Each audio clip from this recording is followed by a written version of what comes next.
बघा इयत्ता 5वी बुद्धिमत्तेचा शेवटचं प्रकरण आपल्याला बघायचंय. त्याचं नाव आहे संकीर्ण प्रश्न. काय आहे? संकीर्ण प्रश्न. या प्रकरणावर आधारित आपल्याला विविध प्रकारचे प्रश्न यामध्ये विचारले जातात. म्हणजे डोक्याला चालना देणारे प्रश्न. मग ते भौमितिक आकृत्यांचे असतील, संख्यांचे असतील किंवा सामाजिक भावनिक बुद्धिमत्तेचे असतील. म्हणजे विविध प्रकारचे प्रश्न आपल्याला याच्यामध्ये विचारले जातात. म्हणजे ऑल जेवढे आपण धडे शिकलो त्याच्यातल्या कुठल्या पण घटकावर आधारित प्रश्न याच्यामध्ये विचारला जातो. तर बघा आपण डायरेक्ट ह्याच्यातले प्रश्नच बघूया आपण. तर पहिला प्रश्न जो आहे पान नंबर 293. एक पहिला प्रश्न. 4 सारख्या आकारांचे समभुज त्रिकोण शेजारी शेजारी ठेवून एक मोठा समभुज त्रिकोण तयार केला तर मोठ्या समभुज त्रिकोणाची बाजू लहान समभुज त्रिकोणाच्या बाजूच्या किती पट होईल? समभुज म्हणजे काय? कसला त्रिकोण रे बाळांनो? ज्याच्या तिन्ही बाजू कशा आहेत?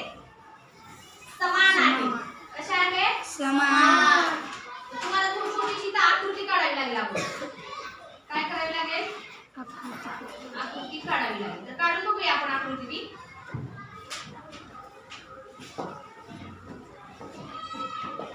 समभुज त्रिकोणाची आकृती तर डायरेक्ट आपण काढूया आणि प्रश्नांची उत्तरे आपण शोधूया नेमकं त्यांनी काय म्हणलं.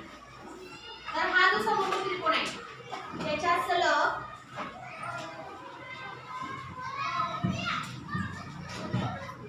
असा जर काढला आपण समभुज. बघा तार बसा, आकृतीकडे लक्ष द्या. ठीक आहे? जरा पुसते मी. ज्याच्या काय आहेत अशा 4 समभुज त्रिकोण जवळ जवळ जर मांडले आपण आणि एक जर मोठा समभुज त्रिकोण तयार केला तर त्यांनी म्हटले की लहान समभुज त्रिकोणाची जेवढी बाजू आहे त्याच्या किती पट बाजू मोठ्या त्रिकोणाची होईल. आणि तुम्हाला पर्याय काय काय दिले सांगा. पर्यायाचा काय काय दिले? दुप्पट, दुप्पट, 4 पट, 4 पट, तिप्पट, तिप्पट, सांगता येत नाही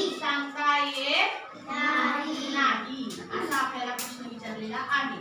मग आपण आकृती जर काढली समभुज त्रिकोण 4 जर जवळ ठेवले. आता ह्याच्यातल्या एका त्रिकोणाची जर बाजू आपण समजली की x आहे. काय x म्हणजे 1 सेंटीमीटर 2 सेंटीमीटर काय असेल.